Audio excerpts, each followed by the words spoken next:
Sir, step outside so we can address this. I'm not refusing. I just need to know why you're here without a warrant. We'll discuss that once you step outside. Sir, step outside so we can address this. I'm not refusing. I just need to know why you're here without a warrant. We'll discuss that once you step out. Outside. The voice came through the screen door, firm but not loud. It was just after 9 in the morning, and the neighborhood was quiet. A few cars sat in driveways. A dog barked somewhere down the block. Can I ask what this is about? Step outside, please. The man standing on the other side of the door was in uniform. His hand rested on his belt, not on anything specific, just there. His posture said he was used to being listened to. I'd like to know why you're here. We'll discuss that outside. There was no yelling, no aggression, just repetition. The officer shifted his weight slightly, glanced toward the street where a patrol car sat idling at the curb. Another officer leaned against it, arms crossed, watching. Am I being accused of something? Sir, I'm not going to ask again. Step outside. The man behind the screen door didn't move. He was wearing a t-shirt and jeans. His hair was still damp from a shower. He looked like someone who had just started his day. Do you have a warrant? The officer paused. Not long. Just a beat. I don't need a warrant. Step outside. Actually, you do. The officer's jaw tightened. His hand didn't move, but his shoulders did. Just slightly. He looked back toward his partner, then back at the door. Sir, you're making this harder than it needs to be. I'm asking a legal question, and I'm giving you a lawful order. Based on what? Silence. The officer stared through the screen. The man inside stared back. Neither moved. The air between them thickened, not with anger, but with something slower, something procedural, something that would take a long time to resolve. The officer took a breath. We have reason to believe you were involved in a traffic violation. You need to come outside so we can address it. A traffic violation. That's correct. And for that, you're at my door without a warrant. The officer didn't answer. This was a Tuesday morning in a residential subdivision about 20 minutes outside the city center. The homes were modest but well-maintained. Lawns mowed, fences painted. The kind of neighborhood where people went to work early and came home late, where everyone knew their neighbors by sight if not by name. The house in question sat on a corner lot. A single-story ranch with a 2-car garage and a small front porch. A sedan was parked in the driveway. The mailbox had the number 4237 stenciled on it in black reflective digits. The complaint had come in 3 days earlier. A speeding incident on the interstate. 82 miles per hour in a 65 zone. The vehicle had been clocked by radar just after midnight. The officer who made the stop had noted the driver's attitude as uncooperative and dismissive. A citation had been issued. The driver had signed it and left. But the officer who made that stop had also written in his report that the driver claimed law enforcement affiliation, that he had made references to procedure and jurisdiction, that he had questioned the validity of the stop itself, and that bothered someone enough to follow up. So now, 3 days later, 2 officers stood outside the home tied to the vehicle's registration. One at the door, one at the curb, both waiting. The officer at the door was named Hernandez. 6 years on the force. Clean record. No complaints. He had been told this was a routine follow-up. A speeding ticket. A driver who may have misrepresented himself during the stop. Nothing more. The man inside the house was calm. He hadn't raised his voice. He hadn't opened the door. He had simply asked questions. And every question had been met with repetition. Hernandez looked at the clipboard in his hand. The address matched. The vehicle matched. The timeline matched. Everything was in order. Except the man inside wasn't cooperating, and that was becoming a problem. Sir, if you don't step outside, I'm going to have to escalate this. Escalate how? I'll contact a supervisor. You're welcome to do that. Hernandez glanced back at his partner again. Officer Ruiz. Newer. 2 years in. He was still standing by the car, but his posture had changed. He was paying attention now. Watching. Hernandez turned back to the door. We can resolve this right now if you just step outside. And I've explained that I'm not stepping outside without understanding the legal basis for your presence here. The legal basis is a traffic citation, which I signed, which I'll address in court if necessary. That doesn't give you the right to enter my property without a warrant. Hernandez felt the conversation looping. This wasn't how these calls usually went. Most people opened the door. Most people got defensive or apologetic. Most people wanted it over with. This man sounded like he had done this before, like he had been on the other side of doors like this. Are you refusing to comply with a lawful order? I'm exercising my Fourth Amendment rights. Hernandez didn't respond immediately. He had heard people cite the Constitution before. Usually they were angry. Usually they were wrong. But this man wasn't angry. He was measured, and that made it harder to dismiss. Behind him, Ruiz pulled out his radio. Hernandez heard the static, the low murmur of a transmission. He didn't catch the words, but he knew what was happening. Ruiz was calling it in. Hernandez looked back at the door. Sir, I'm asking you one more time.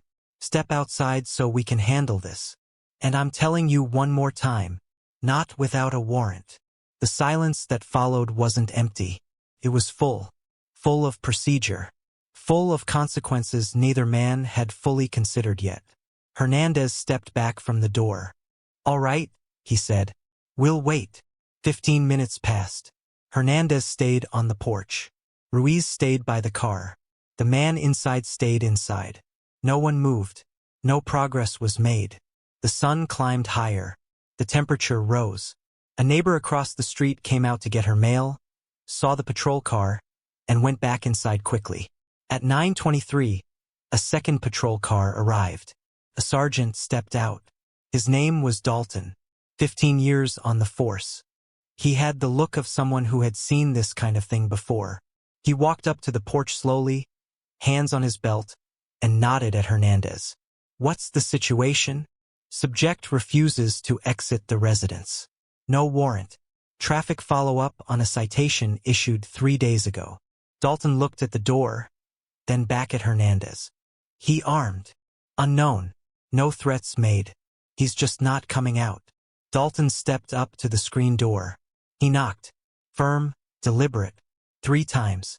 Sir, this is Sergeant Dalton. I need you to open the door. The man's voice came through again. Still calm. Still even. Good morning, Sergeant. I'd be happy to speak with you. But I'm not opening the door, and I'm not stepping outside without a warrant. We don't need a warrant for a traffic violation. You do if you want me to leave my home. Dalton exhaled slowly.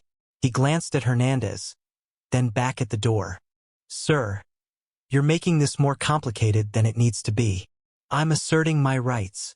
Your rights don't override a lawful order. And a lawful order requires legal standing. You don't have that.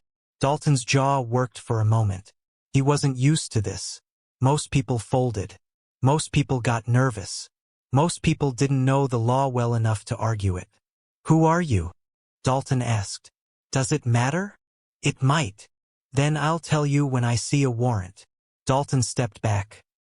He turned to Hernandez and lowered his voice, though not enough that the man inside couldn't hear. Call for a supervisor. Get someone from admin. I want this documented. Hernandez nodded and walked back to his car. He reached for his radio. The static crackled. The transmission went out. Somewhere someone would respond. But it would take time. Dalton stayed on the porch.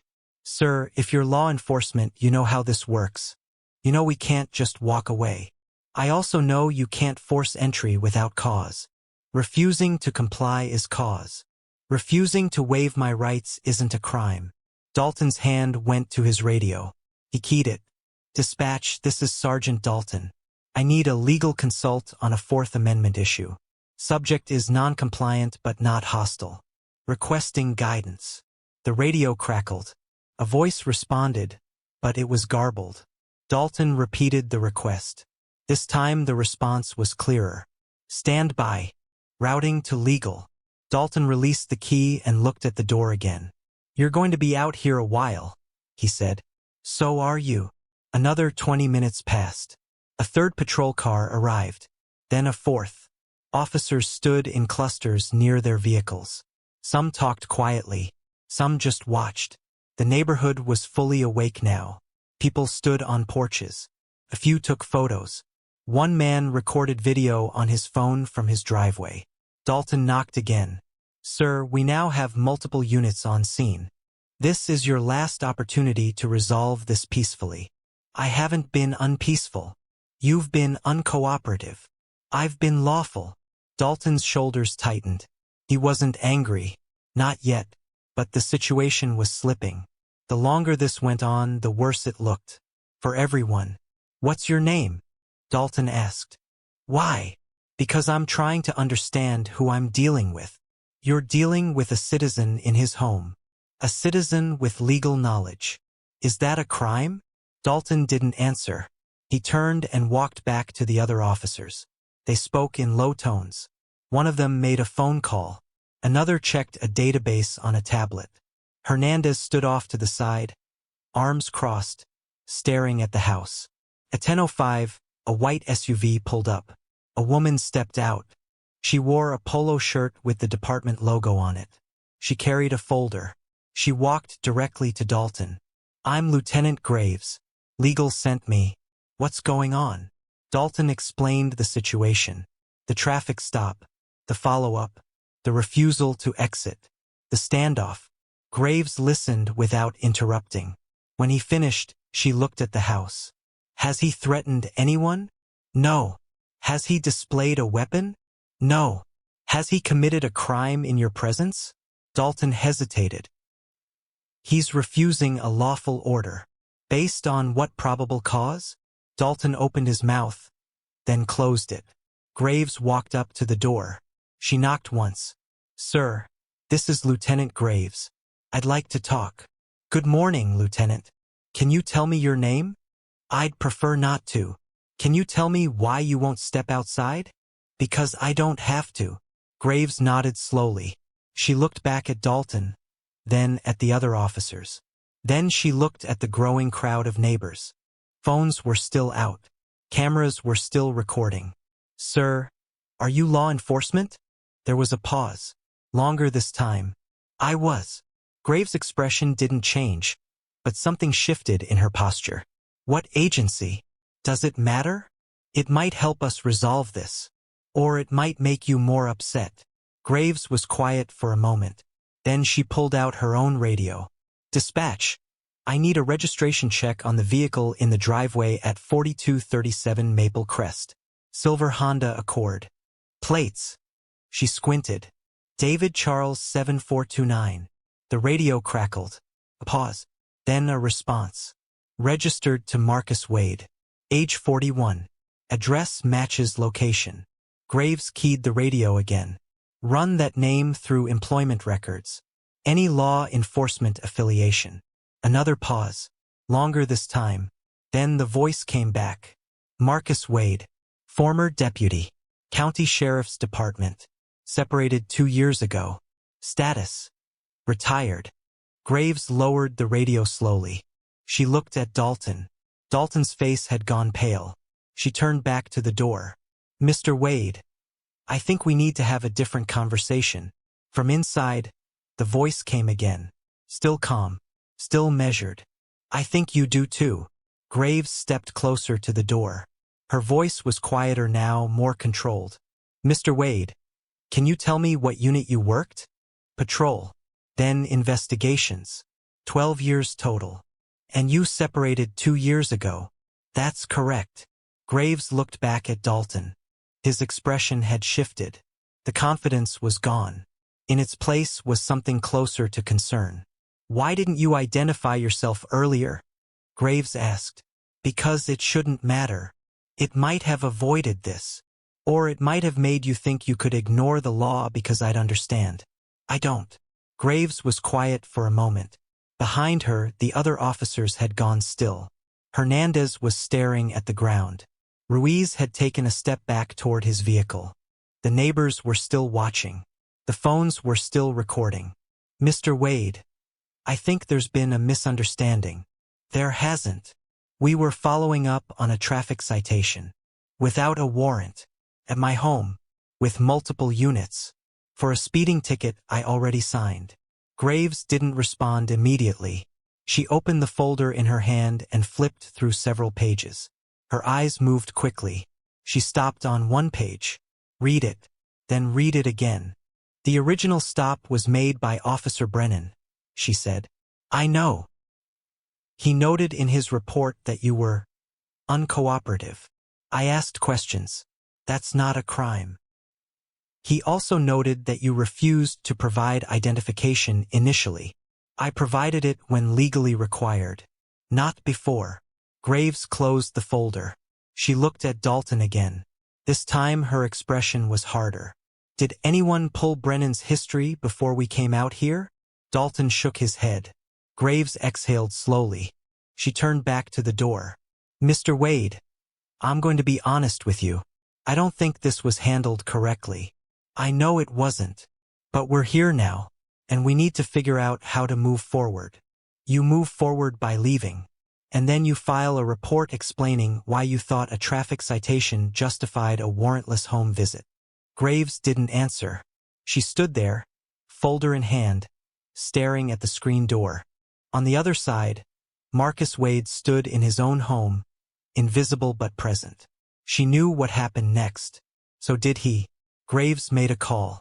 She walked back to her SUV, phone pressed to her ear, and spoke quietly for several minutes. The officers on scene stayed where they were. No one approached the house. No one spoke. The neighborhood had gone from curious to tense.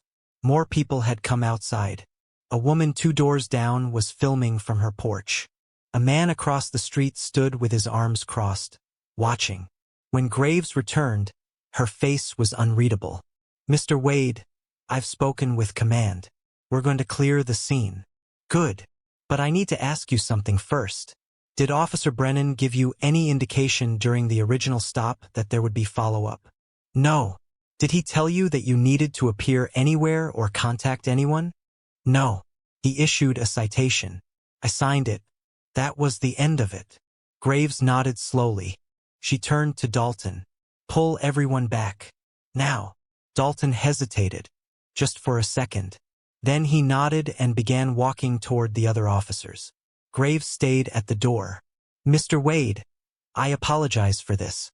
It shouldn't have happened. No, it shouldn't have. We'll be leaving now.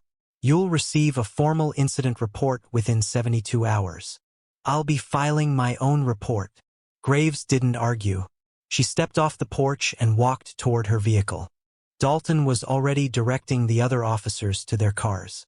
Hernandez climbed into his patrol car without looking back. Ruiz did the same. One by one, the engines started. But they didn't leave immediately. Dalton stood near his car, radio in hand, speaking to someone. His voice was low, but his body language wasn't. His shoulders were tight. His free hand kept moving to his belt, then dropping. He looked back at the house once, then looked away quickly. Graves was on her phone again. This time her tone was sharper. She paced near the SUV, one hand on her hip. At one point she stopped mid-sentence and closed her eyes. When she opened them, she looked directly at the house, then turned away. The first car left at 10:34, then the second. By 10:40, only Graves and Dalton remained. They stood near their vehicles, not speaking, just waiting. For what, it wasn't clear. At 10:47, Graves walked back to the porch.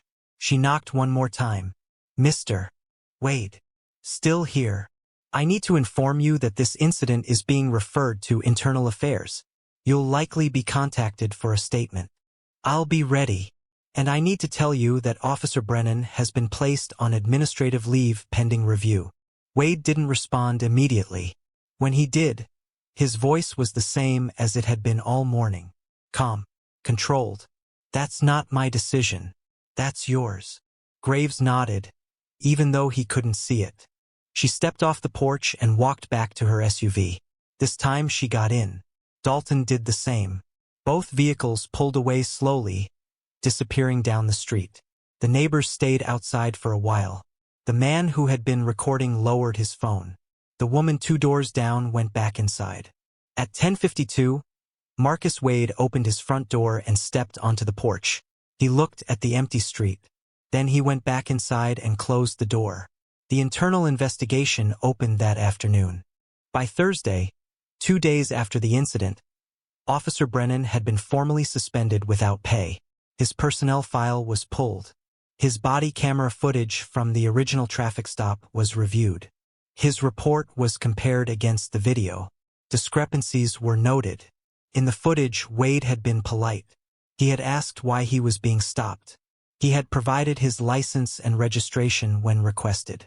He had asked clarifying questions about the citation. At no point had he been dismissive. At no point had he refused to comply. But Brennan's report described him as confrontational, as evasive, as someone who presented a potential risk. The language was vague but pointed. It was the kind of language that justified follow-up.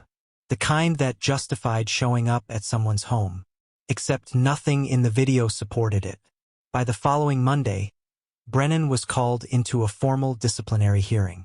He brought a union representative. He was asked to explain the discrepancies between his report and the footage.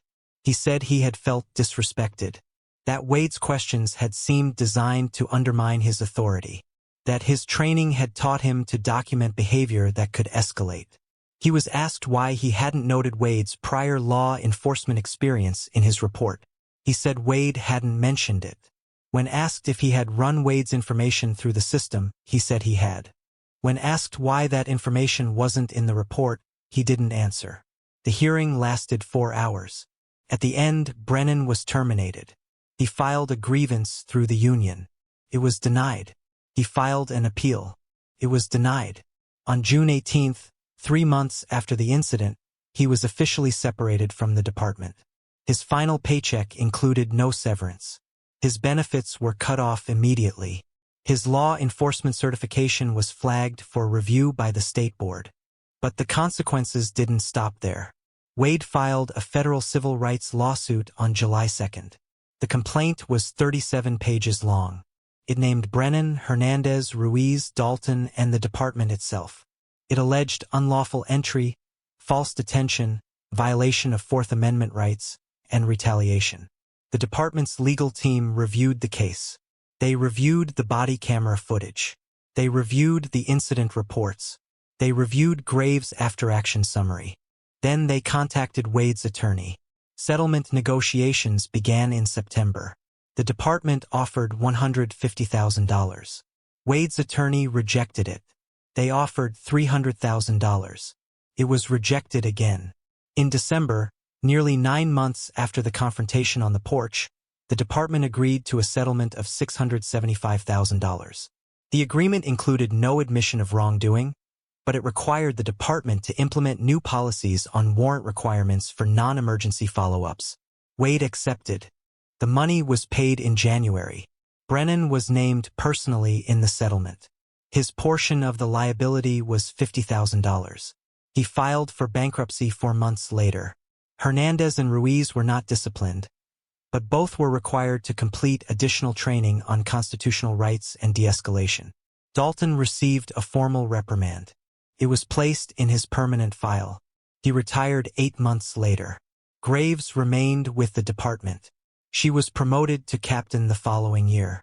In interviews, she cited the Wade incident as a turning point in how the department approached civil rights enforcement.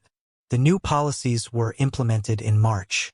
They required supervisors to approve any non-emergency home visit related to minor traffic violations.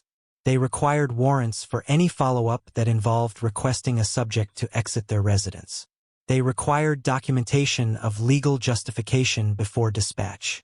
The policies were named after no one, but everyone knew why they existed. This was not the first time. A review of the department's internal affairs records over the previous 5 years revealed a pattern. 17 formal complaints had been filed alleging warrantless home visits for minor infractions. 12 of those complaints involved traffic citations. 8 of those involved officers claiming the subject had been uncooperative or evasive during the original stop. None of the complaints had resulted in discipline. Most had been closed with a finding of policy compliant. The reports cited officer discretion. They cited safety concerns. They cited the need for follow-up when a subject's behavior raised questions. But they never defined what behavior qualified. They never explained what questions needed answering. They never addressed whether a traffic citation alone justified showing up at someone's door. In 11 of the 17 cases, the subjects were people of color. In 9 cases, the subjects had questioned the legality of the stop. In 6 cases, the subjects had recording devices in their vehicles. In 4 cases, the subjects were attorneys, former law enforcement, or had legal training. The pattern was clear.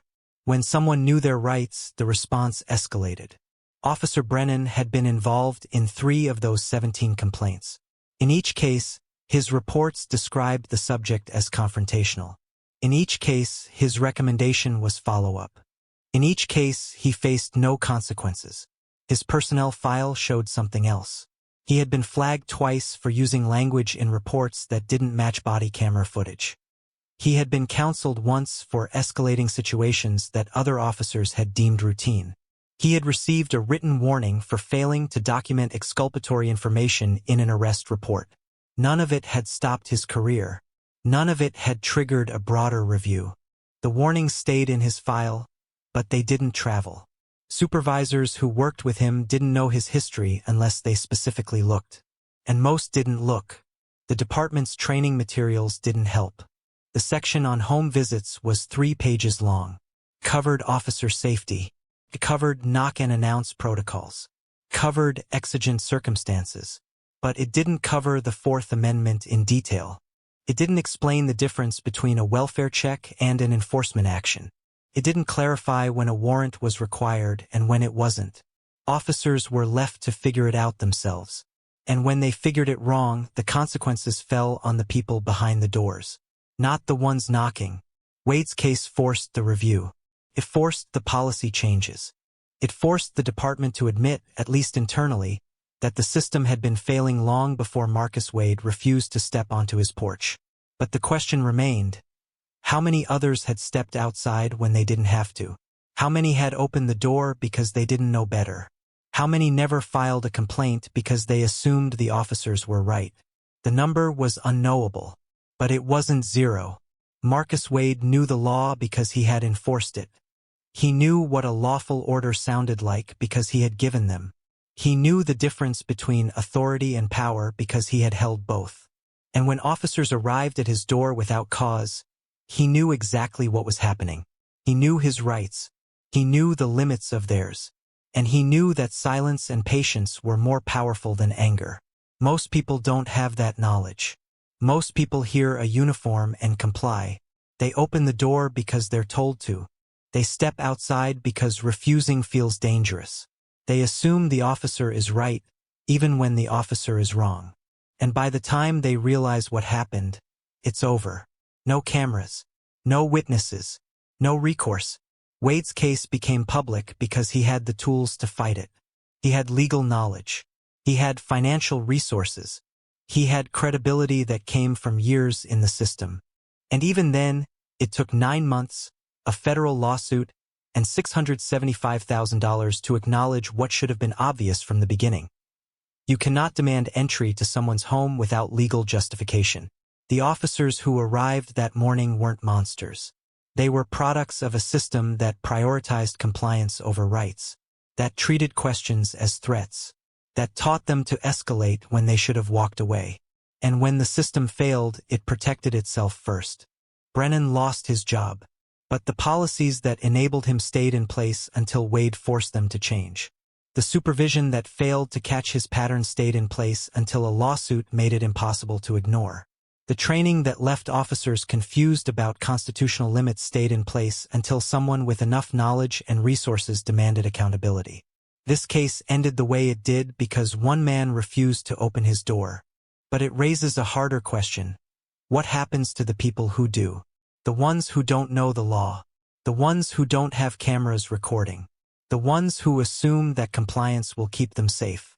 The ones who never file complaints because they don't know they can. If this could happen to a former deputy who knew exactly what his rights were, What does it look like for everyone else? That question doesn't have a comfortable answer, but it's the one that matters most.